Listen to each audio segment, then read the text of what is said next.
Good morning বন্ধুরা, শুভ সকাল। সকালটা শুরু হোক এই ছোটো ছোটো বাচ্চাদের মিষ্টি মিষ্টি আর সুন্দর একটা নৃত্য পরিবেশনায়।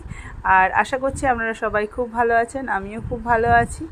আর দেখুন, বসন্ত উৎসবের সময়, বসন্ত উৎসবের দিন আমাদের যেহেতু পঞ্চম দোলে হয়েছিল প্রোগ্রামটা, পঞ্চম দোলের দিন দেখুন কত সুন্দরভাবে ছোটো ছোটো বাচ্চারা কী সুন্দর হাত পা দুলিয়ে কী সুন্দর নাচ করছে, সেটা দেখতেও খুব ভালো লাগছিল।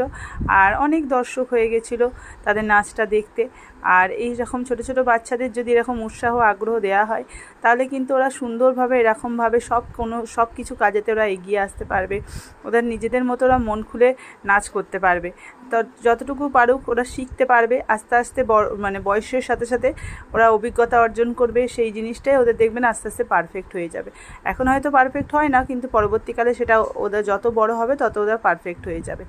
তাই সবাইকে বলবো, সবাই ছোটো ছোটো বাচ্চাদের সব কিছুতে অংশগ্রহণ করান, সবাই সব কিছু চেষ্টা করুক, সব কিছু শিখুক। তারপরে বড় হয়ে যেটা ওদের ভালো লাগবে সেটাই ওরা কন্টিনিউ এগিয়ে যাবে। কেমন লাগলো জানাবেন।